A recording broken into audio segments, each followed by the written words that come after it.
Welcome back. Our entire research team is standing by to help you with the list of top 10 stocks for the day.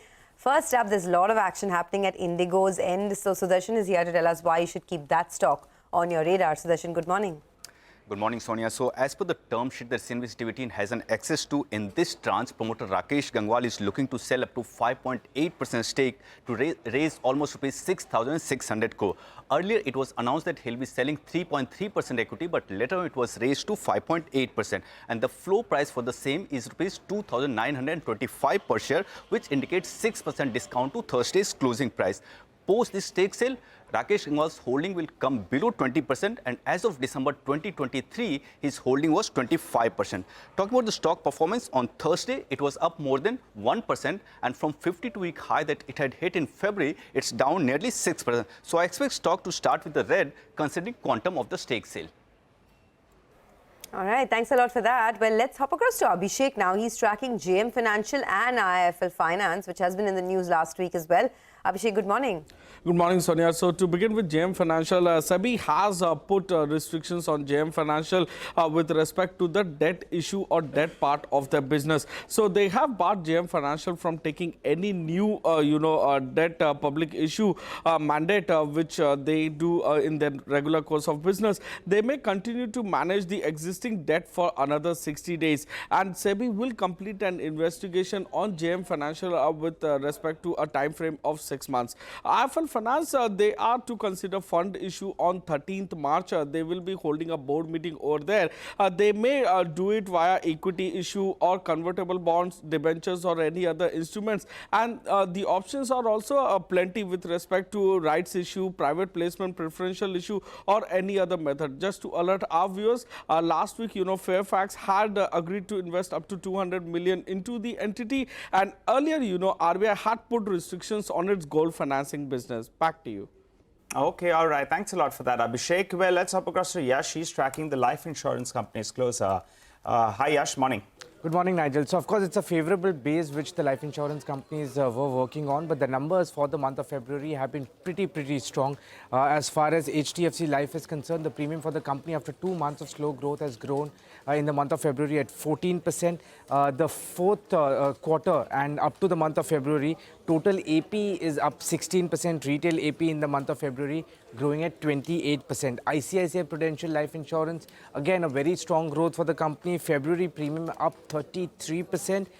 January and February AP put together has grown at 19%, and February retail AP is up 34%. Max Life Insurance has been the strongest performer as far as the month of February is concerned. So Feb premium up 51%, Jan Feb AP up 44%, and February retail AP up 34%. SBI Life Insurance, again strong growth, February premium up 32%, Jan Feb AP up 30%, February retail AP up 26%. Finally, LIC February premium up 67%, Jan and Feb AP put together has gained 32%, and February retail AP growing by 13%.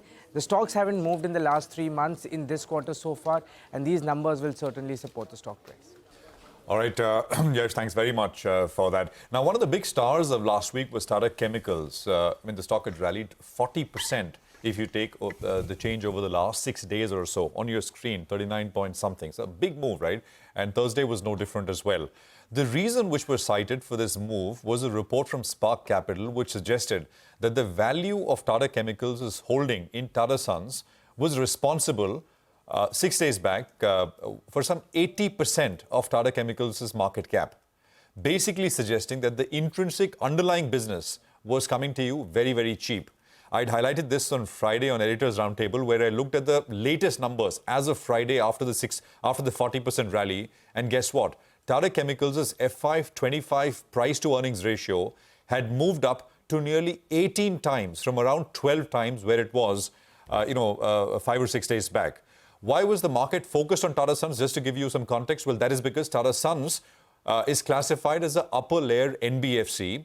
RBI had done so in September of 2022, and this basically meant that from the date of notification, Tata Sons had to list within 3 years. That is by September of 2025, basically a year and a half from today, from now.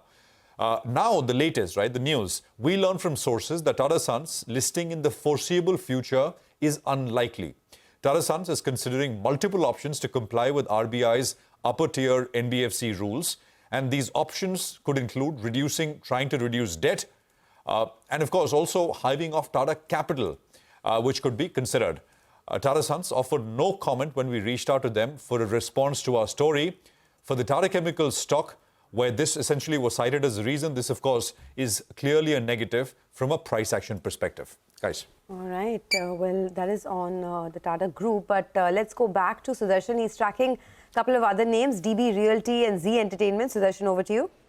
So first I'll start with DB Realty. It has launched QIP to raise funds, and sources say total size of the QIP is rupees 1500 crore and indicative price is rupees 258 per share, which is at a discount of 8% to Thursday's closing price.